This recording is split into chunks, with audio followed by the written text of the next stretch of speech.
See, when I tell you the truth, that you are all spiritual and not material, will you accept it or deny it? No answer. If you were only material, you would have become dead bodies. Our body is made of matter and energy. That is what is called the physical body. The physical body alone is material and matter. The other factor is called the inner personality, namely the mind, the feelingful, the thoughtful, the emotional, the mind which produces memory, knowledge, doubt, and so many other things. Is it matter? Huh? You have a doubt. Do you know of any matter or energy which is capable of thinking, feeling, reacting, speaking? The very fact that you are living and your bodies are animated and activated, this animation and activation will come only from the spiritual, not from the material.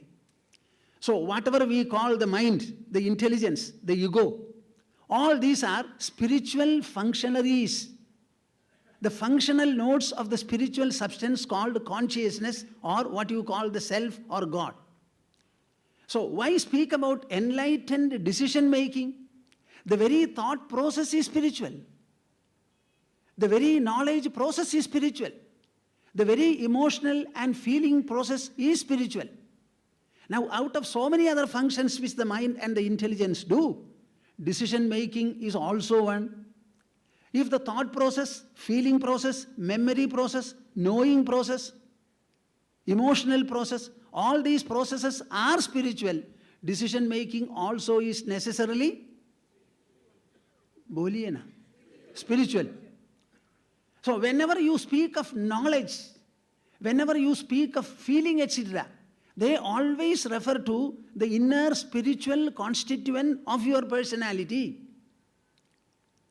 So in the matter of enlightened decision making, if not spirituality, what else can work or benefit? I am asking you a question. Am I clear or not?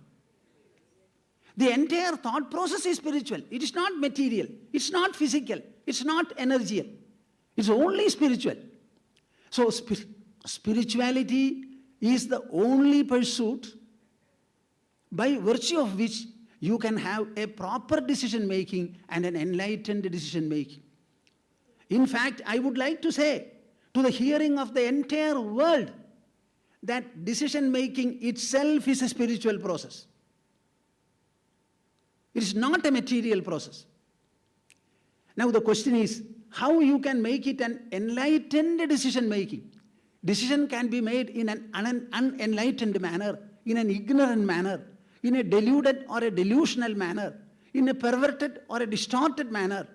If you have to make an enlightened decision, that enlightenment in decision making is something very important.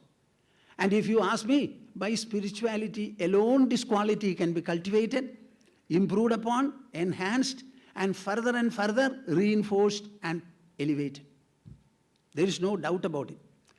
Swamiji, why are you saying so? Yes, I will say this. I will also prove to you that my statement is correct. How? What is spirituality? Spirituality, if at all, is a science and pursuit. Pursuit dealing with what? Dealing with the mind on the one hand, intelligence on the other, ego on the other. You know, in our whole personality, one is the physical component called the biological aggregate called the body. The whole body is employed by the mind, employed by the intelligence, employed by the ego. The body by itself cannot do any function whatsoever. If I am raising my hand and my tongue is moving, words are coming out, it is not because of the tongue alone. There is an inner personality consisting of mind, intelligence, and ego, which constantly employ the body as a whole and the bodily parts one after the other. I would like to see, then I open my eyes and focus my vision. Then the seeing follows, and it is registered within me, not in the eyes or in the body. In as much as spirituality is a science where mind, intelligence, ego, these are constantly discussed, how to deal with them, how to improve upon them, how to refine them, how to purify them, how to sublimate them, how to elevate them. how to get them enlightened. If this is the subject and the process of spirituality, don't you think certainly this spirituality is necessary for enlightened decision making? Yes or no? Except in the hands of spirituality, how are you going to have a very sensitive, perceptive intelligence, a sensitive mind? How will you develop qualities of the mind and heart? What are the qualities necessary for taking an enlightened decision? Goodness is one important quality. Purity is another. Benevolence is a third one. And finally, propriety. What do you mean by all these things? These are qualities belonging to the body or belonging to the mind and intelligence. When we say goodness, one has to be good. One has to be pure. One has to be benevolent. One has to be proper, rightful. Now, all these are words which denote the qualities of the mind and heart, the qualities of the mind and the intelligence. If these qualities have to be developed in a decision maker, no matter what is the field of his activity, it can be in his own home, personal life, family life, social life, a life of administration, a life in legislative assembly or parliament, or maybe in the seats of jurisprudence, wherever it may be, field of activity may be anything whatsoever. But so far as these qualities are concerned, they are very common and indispensable. So spirituality alone will be able to deal with your mind and mental functioning, intelligence and intellectual functioning, and ego functioning in such a manner that they will have more and more of enlightenment every day. Ultimately, whatever they think and whatever they decide will be in an enlightened manner.